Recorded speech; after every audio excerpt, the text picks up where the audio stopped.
everyone. So today in math, we're going to be multiplying decimals, and I think that you're going to find it to be very easy since you already know how to multiply and you seem to be pretty comfortable with decimals. Really quickly, I'll review what we did on Monday with estimating, and then we will get into our lesson on multiplying decimals. All right, so what we're going to be talking about today is using estimation and number sense to predict the size of decimal products, but also new today is going to be to learn a strategy for solving decimal multiplication problems.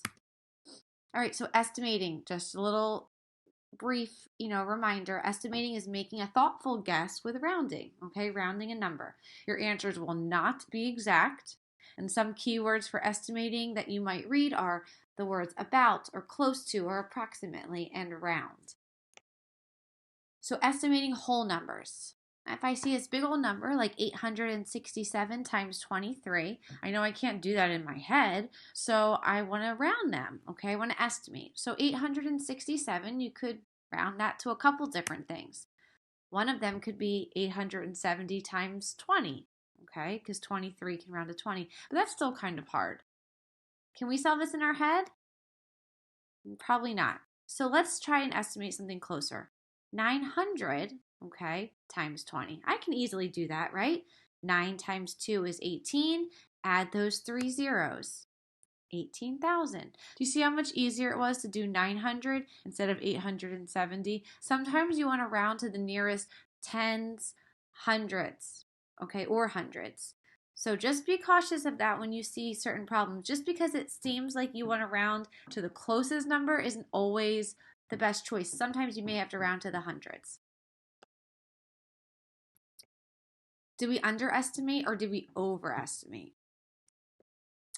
So we did this math message on Monday, okay, and we knew that it was going to be greater. But here's another little view of that, okay? When we think about these decimals, we think is 1.8 closer to 1 or 2? And there's 1 and there's 2. And if this little middle piece here is our 5, we know that 1.8 is over here. It's definitely closer to 2. So that's why when you see a number like this, and I told you on Monday when we did our lesson that you want to round up a lot of times, okay? Because sometimes rounding down, you'd only be at 1, and that wouldn't be enough, especially if 1.8 is so close to 2. Now, I wouldn't round 1.8 to 10, right? Because you know your 2's times tables, and it would be easy to multiply a number by 2. All right, quick video. This is just going to be like me teaching, okay? So pay attention. It's only a few minutes. Oh. Okay, so we're going to quickly review how to multiply, and then I'm going to show you how to multiply with decimals. So if you remember, you all should know this. Let's do 23 times 2, okay? When we multiply 2 digit by 1 digit, we know that we need to start at this number here, okay? The one's placed in your bottom number, and there's only one number here. So you do 2 times 3 is 6, 2 times 2 is 4. That answer is 46, okay? Now, if I had decimal, if this said 2.3 times 2, I'm going to do it exactly the same as I would to multiply. I'm going to do 2 times 3 is 6, 2 times 2 is 4. But I'm going to count how many places are behind the decimal. 1. And I'm just going to move from here 1 spot, and that'll give me 4.6. You don't line up decimals when we multiply, okay? You count the spaces behind the decimal, and then you move that decimal over to the left, okay? Let's try another one. This time we're going to do 2 digit by 2 digit. You'll have both of these, but I won't give you any higher than 2 by 2, okay? So we can do that 23 again times 14. Okay, so watch carefully. You should be practicing this. So you know 4 times 3 is 12. 2 down, carry the 1. 4 times 2 is 8, plus 1 is 9. I'm not done there, okay? I did my ones column, now I gotta move over to my tens. You know that you cross out, put a 0, Let's move. 1 times 3 is 3. 1 times 2 is 2. Once I get down here, I add those two together. 2 plus 0 is 2. 9, 10, 11, 12. 2 down, 1 up. 2 plus 1 is 3. And there's your answer. Now, if I was to do this with a decimal, let's say that this said 2.3 times 1.4. Okay, I'm going to do the same thing. 4 times 3 is 12, 2 down, 1 up. 4 times 2 is 8, plus 1 is 9.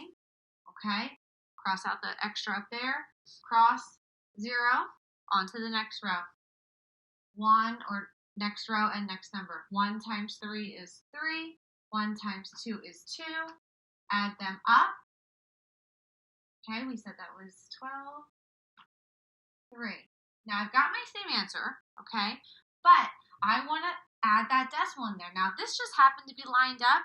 You are not going to line this up at all. That looked like a decimal, it was not. Okay, you are going to count how many numbers or how many spaces are behind the decimal up here. So I've got 1 here and another here. So 1, 2 spaces. Move over 2. That's going to be your decimal. Okay? Let me show you another one really quickly. We'll do another 2 by 2. We're going to do 51 times, I don't know. Why do I keep going to the 20s? 23. All right. This time I'm going to put a decimal right here and nothing there. So this is saying 0.51 times 23. 3 times 1 is 3. 3 times 5 is 15. Okay, that's it, not carrying anything. Cross out, put a 0. 2 times 1 is 2. 2 times 5 is 10. Add that up.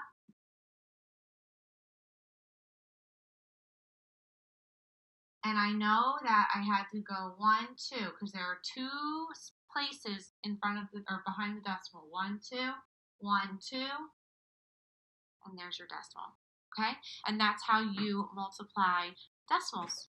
You do regular multiplication, and to figure out where the decimal goes, you do not line it up. That's only for addition and subtraction. For multiplication, you count how many spaces are behind the decimal up here, and then you move them over that many spaces. So if there's 1 space behind the decimal up here, you move over 1. If there's 3, you move over 3. Okay? All right. Okay, so that was it. I know I could have just done this for you live, but I figured a little slideshow would be good, and we'll just add that in there. Okay, so here are some examples, okay? Let's take a look at 5.3 times 2. So the first thing I want to do is I want to estimate. So 5.3, pretty close to 5, right? Of course, it could be close to 10 also, but with simple numbers like this, it's okay to estimate to a smaller number, like 5 instead of 10. Okay, so if I estimate this, I could do 5 times 2. Well, you know, what's 5 times 2? It's 10. So we know that our product or our answer to this is going to be somewhere around the number 10. So let's see if we can solve this. I've got 5.3 times 2. I wrote it in my normal way. Get my little pointer out. Okay, and let's start solving. So 2 times 3 is 6. 2 times 5 is 10. Okay, we don't have to carry anything over. And that's it. There's no other number here. So that was the simple multiplication. 2 times 3 is 6. 2 times 5 is 10. So where is my decimal going to go? I'm going to count how many places are behind this decimal. There's only 1, okay, because this one doesn't have a decimal. 1 place, I'm going to move my decimal over once. All right, 10.6. Let's try another example. This one I've got a little bit more numbers here. Okay, so 2.6 times 4.7. So how can I estimate this? I want to make sure that I have numbers that are going to be easy for me to multiply in my head. How about 3 times 5? 2.6 is near 3, and 4.7 is near 5, and I can do 3 times 5. I know that my answer, my product, will be somewhere around 15. So let's see how to solve this. 2.6 times 4.7. You know the rules and you know how to do this. 6 times 7 is going to be 42. Okay, 2 down, 4 up. 7 times 2 is 14. Count your 4, so 14, 15, 16, 17, 18. Okay, that's your first row. Cross out, put a 0. 4 times 6. Oh, I should have crossed that one out too. 4 times 6 is 24. 4 down, 2 up. Okay. 4 times 2 is 8, 9, 10. And now we add them up. All right. 2 plus 0 is 2. 8 plus 4, 12. 2 down, carry your 1. When I add it all up together, I have 1,222. So where's my decimal going to go? Well, let's see how many places are behind the decimal up here. I've got 1, 2. So I'm going to move it over 1, 2 in my answer.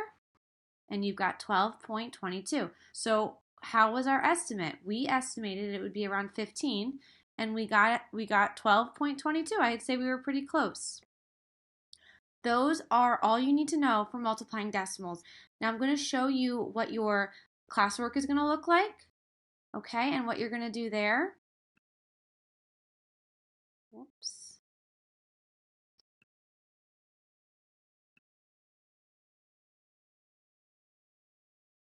Okay, and it's going to look just like this. I have a little bit of review of what we did on Monday so I can make sure that we are remembering how to estimate, okay? So same thing how we did. Round and estimate. Move your decimal where it should go, okay, in your answer. And then you've got some multiplication problems. I've got 76.1 times 9.6. You're going to give me an estimation number sentence. So 76, you might say it's close to 80, okay? If you want to go to 100, you can do that too. 9.6, you will probably estimate that, round that to 10. Figure out what your estimation is going to be, and then you're going to solve it regularly with multiplication, okay? Do that on a piece of scrap paper, and you'll write your answer right there. Same thing right here. Now, if you notice, we're multiplying 189.6 times 5, so there's no decimal. So you're just going to have to count how many spaces are here, okay? You've only got 3 of these problems, and I'll be checking in with you. All right, good luck.